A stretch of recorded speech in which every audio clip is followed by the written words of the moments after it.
Bom dia, Pai do Senhor.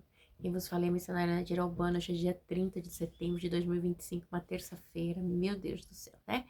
Estamos começando mais um momento, João 3,30, que ele cresça, que eu diminua. Como de costume, vamos estourando. Logo em seguida, vamos estar passando para a preciosa palavra do Senhor. Amém? Meu Deus, meu Pai, em nome de Jesus, nessa hora mais uma vez aí na sua santa presença, pedindo perdão pelas minhas falhas, pelos meus pecados que são em número. Eu apresento o meu lar, a família, o ministério, chamar a todos, tem confiado na minha pessoa. Apresento também, meu Deus, a vida desse irmão, dessa irmã, que vai estar do outro lado ouvindo a ministração dessa palavra. Se eu possa estar alcançando, guardando, livrando, libertando, cortando o laço, quebrando o arco, desfazendo toda obra das trevas, é o que eu te peço nessa hora, meu Deus. Em nome do Pai, do Filho e do Espírito Santo. Deus. Amém. A palavra do Senhor diz assim, 1 Reis 3, Salomão pede sabedoria. Salomão aliou-se ao faraó, rei do Egito, casando-se com a filha dele, e ele a trouxe à cidade de Davi, até terminar a construção do seu palácio, e do templo do Senhor e do muro em torno de Jerusalém. Lá e a sol decai. Meu Deus, meu Pai, em nome de Jesus, essa é a sua santa e preciosa palavra do momento, João 3,30, que eu, a missionária Nadir Albano, desapareça, e que Deus Pai, Deus Filho, Deus e a expressão de Deus apareça, porque o objetivo desse canal é que a Trindade cresça, que Jesus resplandeça, que a sua palavra seja pregada, que pessoas venham conhecer e querer aprender mais de ti, Jesus. Esse é o objetivo deste canal, porque eu simplesmente sou Pai e eu quero sempre ser, Pai, aquele canal que o Senhor usa pela misericórdia para trazer paz, alegria para aqueles que ouvem e esperança. Através da tua palavra, em nome do Pai, do Filho e do Espírito Santo de Deus, amém? A palavra do Senhor vai dizer assim, Salomão aliou-se ao faraó, rei do Egito, casando-se com a filha dele. Ele a trouxe à cidade de Davi até terminar a construção do seu palácio e do templo do Senhor e do muro em torno de Jerusalém. O povo, porém, sacrificava nos lugares sagrados, pois ainda não tinha sido construído um templo em honra ao nome do Senhor. Salomão amava o Senhor, o Senhor, o que demonstrava andando de acordo com seus decretos do seu pai, Davi, mas oferecia sacrifícios e queimava incenso nos lugares sagrados, né?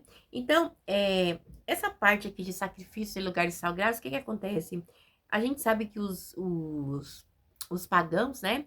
Eles tinham mania de queimar, de fazer sacrifício aos seus ídolos, a Baal, os demais, né? Nos montes, tá?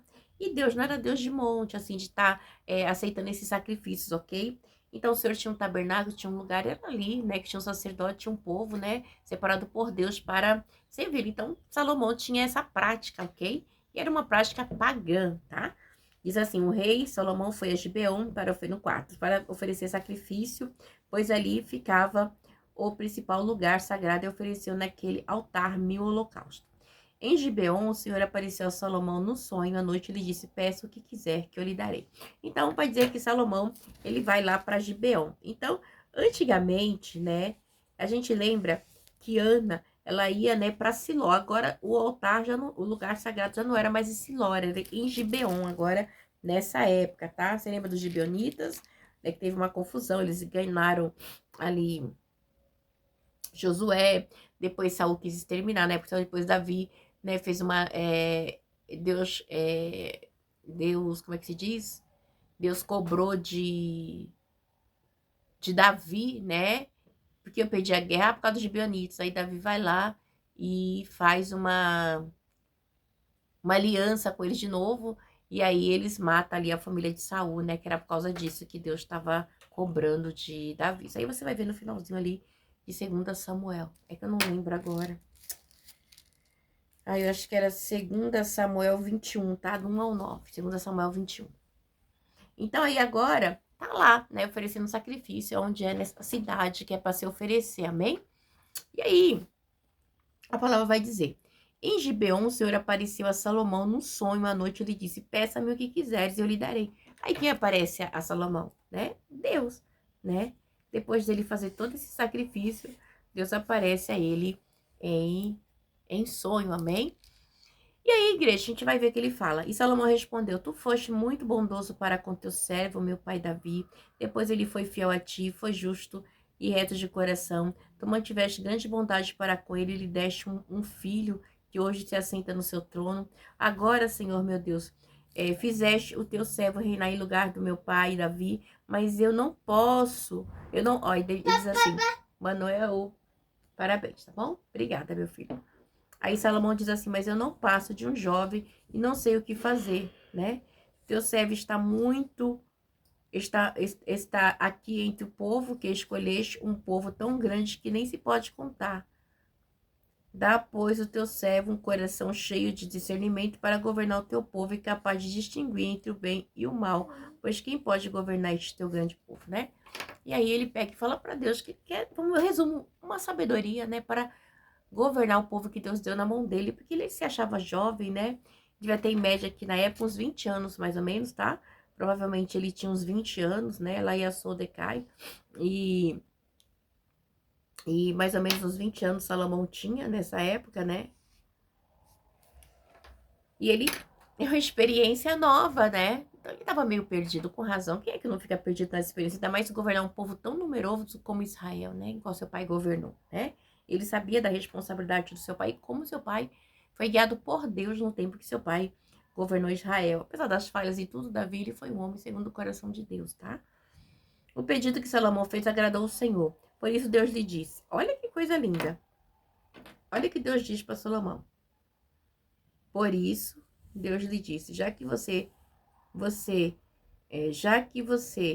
pediu isso e não uma vida longa, nem riqueza, nem pediu a morte do seu inimigo, mas discernimento para ministrar a justiça, darei o que você pediu. Eu lhe darei um coração sábio, capaz de discernir de modo que nunca houve nem haverá ninguém como você, ou seja, ninguém vai ser sábio como Salomão nessa terra, ok? Ia ter gente sábia, mas igual Salomão, não vai ter mais, ok, igreja? Então, é tremendo, hein? No 13, também lhe darei o que você não pediu, riquezas e fama, de forma que não haverá rei igual a você durante toda a sua vida, né? Então, você ainda vai ter riqueza, olha só, né? E Deus disse que não vai haver ninguém como ele, né? De forma que não haverá rei igual a você durante toda a sua vida. Então, o que Deus tinha com Salomão vai ser diferenciado, né? Nem haverá ninguém como você. Então, Deus diz duas vezes, nem haverá ninguém como você, né? Sábio, e não haverá, né? De forma também, tem riqueza e forma, que não haverá rei igual a você, tá? Depois dele, oi amor, então, igreja, de maneira que não teve ninguém tão sábio e tão famoso como Salomão, né?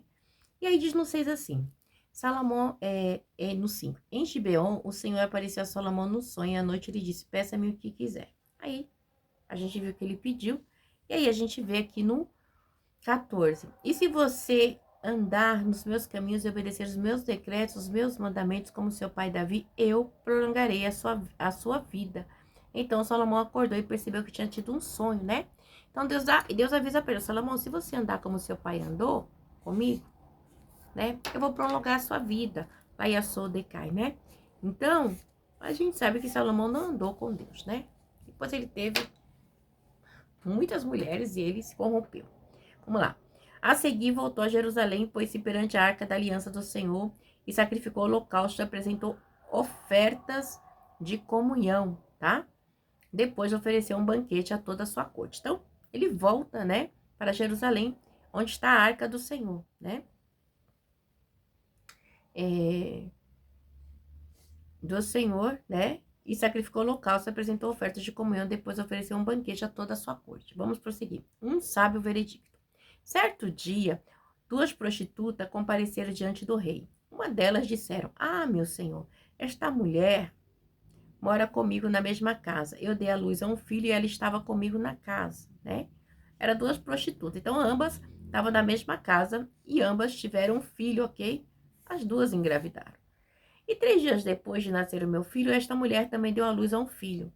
Estávamos sozinhas, não havia mais ninguém, né? Então, elas estavam sozinhas. Como é que você vai julgar uma situação dessa? Fala pra mim. Olha só. Acho muito tremendo, né? Certa noite, esta mulher se deitou sobre o seu filho e ele morreu. Então, se levantou no meio da noite e pegou meu filho enquanto a tua serva dormia e o pôs ao seu lado. Então, uma mata o filho, né? Acaba dormindo em cima. Ela vai lá, tira a criança morta, viva, e põe a morta no lugar e vai se deitar. E pôs o filho dela morto no meu lado, né? A mãe contando, verdadeira mãe. Ao levantar-me de madrugada para amamentar o meu filho, ele estava morto, mas quando olhei para ele de manhã, vi que não era o filho que eu dera à luz. Igreja, cada mãe conhece seu filho, tá? Laia sou de Comanai. Você não conhece? Os meus pretinhos eu conheço, né? Então ela levanta e ela vê que não era o filho dela. Como assim? Não, né? Laia sou decai. Mas quando eu olhei bem para ele de manhã, vi que não era meu filho que dera à luz. A outra mulher disse: não, o que está vivo é meu filho, o morto é seu. Olha só, sempre tem pessoas dissimuladas, mentirosas, né? Mas a primeira insistia: não, o morto é seu, o vivo é meu. Assim elas discutiram diante do rei, né? Então, igreja, a mulher que foi falar com o rei falou: não. Mas aquela mentirosa, né? Falava: não, é meu, o seu é o morto. O rei disse: esta afirma meu filho está vivo e o seu filho está morto. Enquanto ela diz: não, não, não, seu filho está morto e o meu está vivo. Então, é uma situação, igreja, que a gente passa nos dias de hoje. Quantas pessoas caluniadoras, falsa, mentirosa, né? E diz que tá falando a verdade e mente descaradamente. Olha, igreja, é tormento. Então o rei ordenou: traga-me uma espada, trouxeram-lhe. E ele ordenou: corte a criança viva ao meio e dê a metade a uma e a metade a outra. Né? Ele: não, traga uma espada aí. Vamos cortar a criança, cada um vai ficar com um pedaço. A mãe do filho que estava vivo, movida pela compaixão materna, clamou: por favor, meu senhor, dê a criança viva a ela, não mate. Gente, olha só. Laia sou decai. Essa é a mãe, tá? A outra, porém, disse: não será nem minha, nem sua, corte ao meio. Igreja, você acha? Laia sou decai, a verdadeira mãe. Nenhuma mãe quer ver seu filho sofrer, quando é mãe de verdade. Porque tem umas vagabunda aí, meu filho, que é só Deus, sabe? Que judia, que mata, que deixa o homem fazer e vice-versa. Mas essa aqui, ela tinha certeza. Não. A mãe que é mãe de verdade, igreja que tem amor, né? Nenhum amor chega ao amor ágape de Deus, mas o mais próximo ainda é o amor de mãe, né?